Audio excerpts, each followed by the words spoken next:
Alright, Harris. So, that was our second video of the year where we used music to introduce the video. Uh, really, I only have a few uh, nuts and bolts today to give you. I'm really going to try to minimize my ums and my so's. So every time I say and every time I say so, I'm going to just try to minimize that. Alright, we have a couple things from the office. When students are dropped, teachers have 2 days to input the grades. The reason is twofold.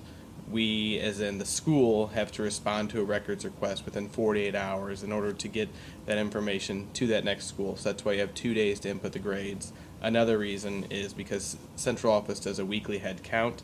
So if they say that we're showing 495 students, but we really only have 485 students in SIS, they're going to ask us why we have a discrepancy in that, and we will just have to say we don't have all the inputted information in yet, which would say that we're not up to date with our records. So, I said so.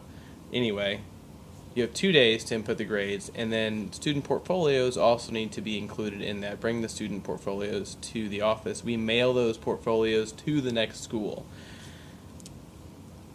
2 days to do the grades, include the student portfolios. Next thing is, if you're going on a field trip, 4 weeks prior to the field trip, please see Julie in the office to make sure the parents attending the field trip have their background checks cleared.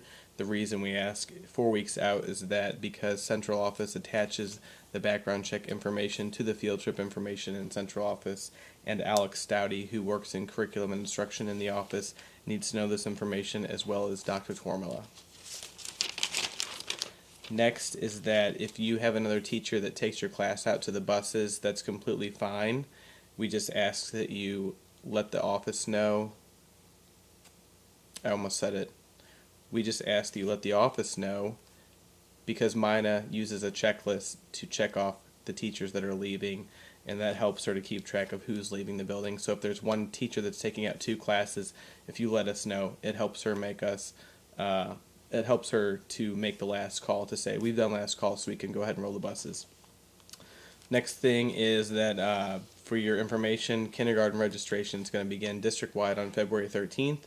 Parents are going to come in, they'll get their kindergarten enrollment packets, and typically it's fine if they take the packets away from the building, but we're going to really try this year to let them have a space to fill out the kindergarten packet enrollment, so we can kind of help improve our kindergarten enrollment numbers for the 17-18 school year. I know I hate to be talking about 17-18 already, but it's where the reality of it is, and we're going to use the space outside of the library, those tables that are there. So if you see parents that are using that, that's the space that we're going to use for parents to do kindergarten registration beginning February 13th. The last thing are parent-teacher conferences. The dinner for that evening, for the first evening, is going to be a salad bar. Mine is going to go ahead and put that together, so she's great as always. If you do not want to eat the salad bar, please let her know. That way she's not going to order enough food for a salad bar for 58 people if only 35 people are going to eat the salad bar.